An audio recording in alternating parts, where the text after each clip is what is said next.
안녕하세요. 자몽의 리치모닝 103번째 새벽 4시의 기적입니다. 오늘은 11월 4일 월요일이고요. 행복한 월요일 새벽 시간을 보냈습니다. 오늘은 지난번에 이어서 뉴스가 들리고 기사가 읽히는 세상 친절한 경제 상식 책을 가지고 왔고요.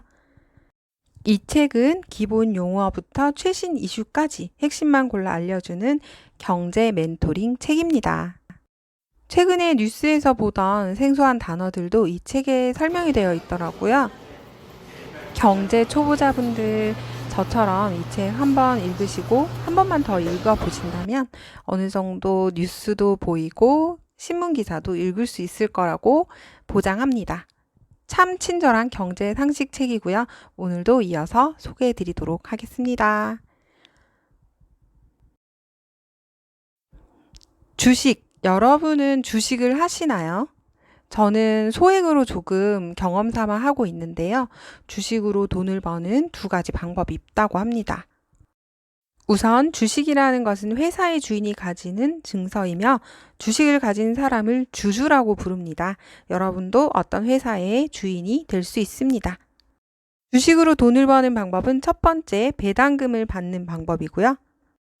다른 하나는 주가 변동에 따른 시세 차익을 얻는 방법이고요. 주가가 쌀 때 사서 비싸지면 팔아서 돈을 버는 겁니다. 일반적으로 주식 투자를 한다고 할 때는 배당금을 받는 것보다 시세 차익을 얻는 것을 의미합니다. 주식은 사실 시작하기가 쉬워요. 시작하기 쉽다고 돈 벌기도 쉬운 것은 아닙니다.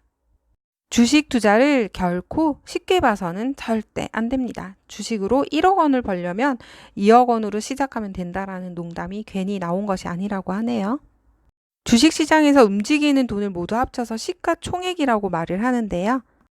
시가총액은 날마다 금액이 달라집니다. 현재 우리나라 주식시장의 시가총액은 약 1,400조에 달한다고 하네요. 주가가 1%만 움직여도 140조의 돈이 오간다고 합니다. 주식시장은 엄청난 내공을 지닌 뛰어난 전문가들이 화려한 기법을 동원해서 활동하는 정글과도 같습니다. 개미들은 절대 시장을 움직일 수 없습니다. 주식시장을 흔드는 것은 큰 규모의 자금을 다루는 덩치 큰 기관 투자자나 외국인 투자자입니다. 개미들은 그저 그 흐름에 편승해서 소소한 수익을 거둬갈 뿐입니다. 우리 TV나 뉴스를 보면 코스피 지수를 매일매일 볼 수가 있는데요. 코스피를 보면 대략적인 경제 상황을 예측할 수 있다고 합니다. 코스피가 올라가면 주식시장이 좋은 것이고 떨어지면 주식시장이 안 좋은 것입니다. 시가총액이 늘어났다는 것은 주식시장의 가치가 올랐음을 뜻하고요. 주식시장의 가치가 올랐다는 것은 곧 기업의 가치가 올랐다는 의미로 해석할 수도 있습니다. 하지만 코스피의 상승을 무조건 경기의 활성화로 분석해서는 안 된다고 합니다. 주식시장의 대표적인 기관 투자자로는 국민연금이 있고요. 은행, 증권사, 사모펀드 등 개인이 아닌 국내 금융기관들을 통틀어 기관 투자자라고 부릅니다. 개인 투자자들은 그 숫자는 엄청 많지만 힘이 약해서 개미라고 부릅니다. 저 또한 개미에 속하는 집단이고요. 주식은 정말 많은 공부가 필요한 것 같습니다. 무역의 기본은 환율과 관세. 환율은 우리나라 화폐와 다른 나라 화폐의 교환 비율입니다.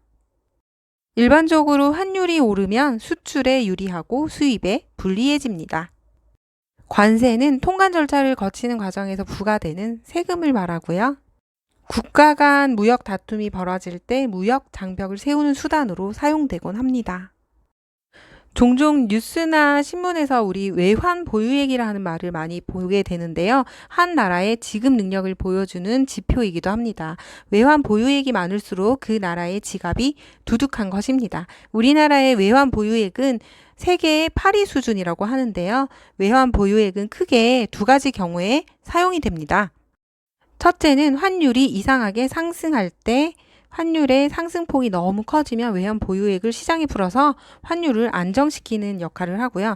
둘째는 어떤 긴급한 사태가 발생해서 기업들이 외국으로부터 외화를 빌릴 수 없게 된 경우 국가가 대신 기업에게 외화를 빌려준다고 합니다. 1997년 우리나라 외환 보유액이 고갈되어서 IMF 외환위기가 터졌었잖아요. 외화가 없으면 다른 나라와 거래를 할 수가 없고 외화가 없으면 국제 경제에서 아무런 역할을 할 수도 없다고 합니다. 요즘 뉴스를 보면 브렉시트라는 말이 많이 나오고 있어요. 브렉시트가 뭐길래 브렉시트 하는 것일까요? 현재는 유럽연합 또는 EU라는 이름으로 불리는데요. 그런데 지난 2016년 영국이 EU에서 탈퇴하겠다고 나섰다고 합니다. 이 사건을 브렉시트라고 부릅니다. 그래서 브렉시트는 여러 파장을 몰고 올 것이라고 예상이 된다고 하고요.